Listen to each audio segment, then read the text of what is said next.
अस्सलाम वालेकुम स्टूडेंट्स। मोहम्मद आसिफ फ़रीद की जानिब से आपको नेशनल कॉमर्स ग्रुप में खुशामदीद कहते हैं। स्टूडेंट्स, आज हम बिज़नेस मैथमेटिक्स में chapter percentage simple interest and compound simple discount को डिस्कस करने जा रहे हैं। क्वेश्चन जो हम इस वीडियो में डिस्कस करेंगे वो है हमारे पास क्वेश्चन नंबर 1, 2 एंड 3। और हम ये क्वेश्चन जो सॉल्व करेंगे ये चैप्टर 9 का सेट बी का क्वेश्चन है। इससे पहले हमने पिछली वीडियोज़ में सेट ए के क्वेश्चन 1 से ले कर 12 तक हमने सॉल्व किए हैं। तो उसके बाद हमने सेट बी पे मूव किया है। बुक जो हम फॉलो कर रहे हैं यह मिर्ज़ा मोहम्मद हसन की एंड मोहम्मद अली मिर्ज़ा की, जो कि स्पेशली आपको गोमल यूनिवर्सिटी में पढ़ाने को मिलेगी। जो स्टूडेंट्स इस वीडियो से इस टॉपिक से बेनिफिट ले सकते हैं वो है बी कॉम के स्टूडेंट्स, ए डी कॉमर्स के स्टूडेंट्स और आई कॉम के स्टूडेंट्स। तो स्टूडेंट्स बढ़ते हैं अपने फर्स्ट क्वेश्चन की जानिब। सेट बी है और चैप्टर नंबर 9 है। तो स्टूडेंट्स पहला क्वेश्चन कहता है फाइंड द सेलिंग प्राइस। सबसे पहले ही जुमले में हमें पता चल गया कि हमने सेलिंग प्राइस फाइंड करनी है। Find the selling price of piece of furniture whose cost of production is rupees 1400 and percentage markup is 15% on cost. What is the amount of profit per unit. Simple सा question है। कहता है कि आपने selling price find करनी है। जो आपको फर्नीचर पे बनाने का खर्चा आया है वो है आपके पास 1400 मतलब 1400 रुपया। आपने 1400 रुपया ये भी रिकवरी करनी है और इसमें 15% मार्कअप मतलब परसेंटेज ऑफ प्रॉफिट जो है वो भी आप इसमें ऐड करके रिसीव करेंगे। तो मतलब एक तो आप कास्ट की वैल्यू, कास्ट की अमाउंट आप रिकवर लाजमी करनी है आपने 1400 प्लस उसमें 35% है वो भी आपने लाजमी उससे वसूल करना है जिसको आप सेल करेंगे। तो आपसे पूछ रहा है आपने सेलिंग प्राइस कितनी रखनी है। तो हमारे पास जो डेटा है सबसे पहले आपके पास है कास्ट, जिसको हम सी से रिप्रेजेंट करते हैं 1400। नेक्स्ट है आपके पास प्रॉफिट की वैल्यू जो है 35%। 35 डिवाइड बाई 100 करेंगे तो 0.35 भी इसको आप लिख सकते हैं। इसके बाद स्टूडेंट्स आप सिंपल जो सेलिंग प्राइस है उसका फार्मूला लगाएंगे। Selling price is equal to cost into 1 plus R. तो उसके बाद आपके पास जो डेटा है आप फार्मूले में पुट कर दें। कास्ट की जगह आप स्टूडेंट्स 1400 पुट करेंगे, 1 प्लस आर की जगह आपने 0.35 पुट कर दिया। तो आप 1 में 0.35 को ऐड करें तो उसको मल्टीप्लाई 1400 के साथ करेंगे तो आपकी सेलिंग प्राइस जो आ जाएगी वो 1890 रुपये आ जाएगी। यानी कि आपने जो फर्नीचर खुद परचेज़ किया है 1400 रुपये का वो आप सेल करेंगे 1890 रुपये में। मतलब कि आपको इस फर्नीचर से एक यूनिट से जो प्रॉफिट हुआ है वो 490 रुपये हुआ है। आप वो भी रिप्रेजेंट कर सकते हैं कि profit is equal to sale minus cost लिख के उसके बाद आपके पास जो सेल की अमाउंट है 1890, उसमें से कास्ट की वैल्यू 1400 को आप माइनस करेंगे तो आपके पास 490 की जो अमाउंट आ जाएगी ये प्रॉफिट की वैल्यू है। तो स्टूडेंट्स ये था हमारा क्वेश्चन नंबर 1। उम्मीद करते हैं आपको समझ आई होगी। नेक्स्ट क्वेश्चन है हमारा क्वेश्चन नंबर 2। उसकी स्टेटमेंट स्टूडेंट्स कुछ इस तरह से है। कहता है what is the cost of colour TV. पिछले क्वेश्चन में हमसे उसने सेल की अमाउंट मांगी गई थी कि आपने फर्नीचर कितने में सेल करना है, कास्ट आपको दी हुई थी। लेकिन इस केस में आपसे उसने मांगा हुआ है कि आपने कास्ट कितनी लगानी है। अगर आपने एक टीवी सेट सेल किया है 9800 रुपये में, यानी कि सेल आपने 9800 की किया है तो कास्ट आपको कितनी पड़ी है। If the percentage mark up is 40% on caste. और ये जो 9800 है इसमें 40% प्रॉफिट की वैल्यू भी शामिल है। तो हम देख लेते हैं हमारे पास जो फार्मूला है, फार्मूला हम पिछले वाला यूज़ करेंगे, सिर्फ थोड़ा सा उसको एडजस्ट करने की ज़रूरत होगी। सबसे पहले हमारे पास सेल की अमाउंट लिखी हुई है 9800, परसेंटेज की वैल्यू है आपके पास प्रॉफिट की वो है 40%। 40% को आप 100 से डिवाइड करेंगे 0.40 भी आप इसको लिख सकते हैं। कहता है आपके पास कास्ट की वैल्यू अननोन है तो हमने कास्ट वैल्यू फाइंड करनी है। फार्मूला हमने वही लगाना है S is equal to C into 1 plus are.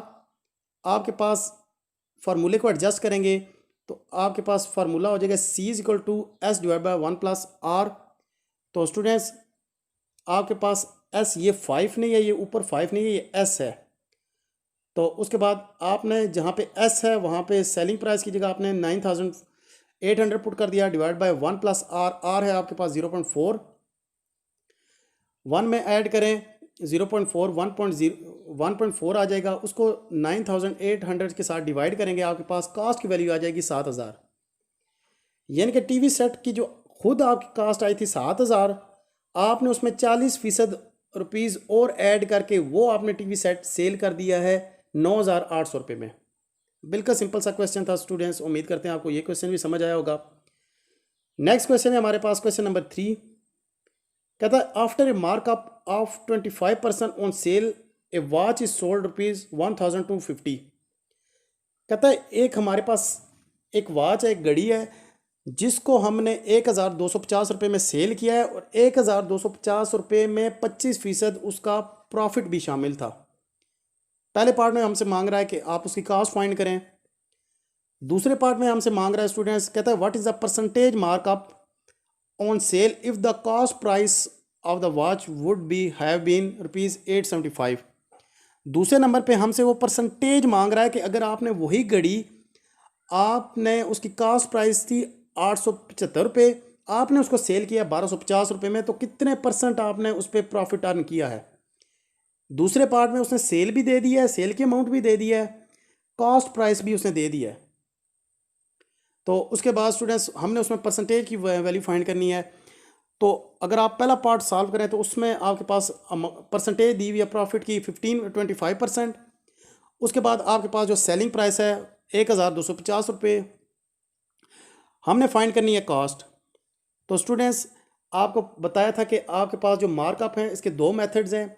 एक तो सिंपल है जो हमने पिछली 2 वीडियोस में किया था, एक आपको हमने बताया था स्टार्ट में इंट्रोडक्शन में कि जो प्रॉफिट होगा ऑन सेल पे होगा, सेल की बेस पे। तो उसमें हमारा फार्मूला थोड़ा सा चेंज हो गया था। फार्मूला है हमारे पास cost is equal to sale into 1 - ये स्टूडेंट्स 5 नहीं, ये एस की वैल्यू है।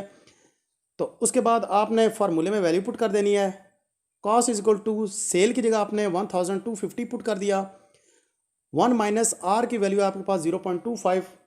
1 में से आप 0.25 को माइनस करेंगे, जो आंसर आएगा उसको 1250 से मल्टीप्लाई करें, कॉस्ट आपके पास आ जाएगी 937.5 रुपये। पहले पार्ट में वो बता रहा है कि 937 रुपये की चीज़ आपने खुद ख़रीदी थी, खुद आपकी कास्ट लगी थी, ख़र्चा आया था, उसमें 25% ऐड करके, प्रॉफिट ऐड करके आपने वो घड़ी सेल की है 1,250 रुपये में। हमने कास्ट फाइंड करनी थी, हमने कास्ट फाइंड कर लिया है। दूसरे स्टूडेंट्स दूसरे जो पार्ट है उसमें जो वैल्यू आपको दे रही है कास्ट, तो आपको दूसरे स्टेप में यहाँ से पता चली है कि कास्ट है आपके पास 875 रुपये। जो सेलिंग प्राइस है वो है 1,250 रुपये, जो आपके पास इनिशियल डेटा में दी हुई थी। हमने इसमें परसेंटेज ऑफ प्रॉफिट हमने फाइंड करनी है। तो हमारे पास profit markup is equal to आप करेंगे, ये हमने आईकॉम में भी एक क्वेश्चन किए थे, आप सेलिंग प्राइस से कॉस्ट प्राइस को माइनस करें, आपके पास प्रॉफिट सीधी सीधी वैल्यू आ जाएगी प्रॉफिट की। सिंपल मैं एग्जांपल दूँ, आप दुकान में बैठे हुए हैं, आपने एक चीज़ ख़रीदी थी 875 रुपये की, आप उसको खुद सेल कर रहे हैं 1,250 रुपये में। तो आप देखेंगे आपको प्रॉफिट कितना हुआ है। आप 1,250 में से 875 को माइनस करेंगे, आपके पास 375 रुपये आ जाएगा, वो आपके पास प्रॉफिट है। लेकिन ये रुपीज़ की फॉर्म में है, तो हमसे उसने परसेंटेज की फॉर्म में मांगा हुआ है। What is the percentage markup. अगर यहाँ पे नंबरिंग मार्कअप कहता या नंबर्स कहता या वैल्यू कहता तो हमारे पास यहीं तक क्वेश्चन इसका सोल्यूशन था। लेकिन उसने मांगा है हमसे परसेंटेज मार्कअप। तो हम परसेंटेज मार्कअप के लिए क्या फार्मूला लगाएंगे, जिसका फार्मूला होता है profit divide by selling price multiply by 100। Profit है आपके पास 375, उसके बाद आपने सेल की है 1,250 रुपये में, मल्टीप्लाई बाय 100 करेंगे स्टूडेंट्स, तो आपके पास 30% प्रॉफिट आ जाएगा। यानी कि आपके पास जो कास्ट आई थी किसी चीज़ की 875 रुपये, आपने उसको सेल किया 1,250 रुपये में। अगर आप परसेंटेज आप फाइंड करना चाहें कि आपने कितने % उस चीज़ से अर्निंग किया, वो है 30%। तो स्टूडेंट्स ये था हमारा क्वेश्चन नंबर 3। उम्मीद करते हैं आपको तीनों क्वेश्चन की समझ आई होगी। अगर तो क्वेश्चन में कोई मसला मसाइल हुआ तो आप हमें लाजमी कमेंट कीजिएगा। साथ में हमारा फ़ोन नंबर चल रहा है, आप हमें मैसेज कर सकते हैं, मैसेंजर पे मैसेज कर सकते हैं, हमें आप व्हाट्सएप पे मैसेज कर सकते हैं, किसी तरीक़ा से अपने राय से आगाह कर सकते हैं। नेक्स्ट वीडियो के साथ इंशाल्लाह हम 3 क्वेश्चन के साथ दोबारा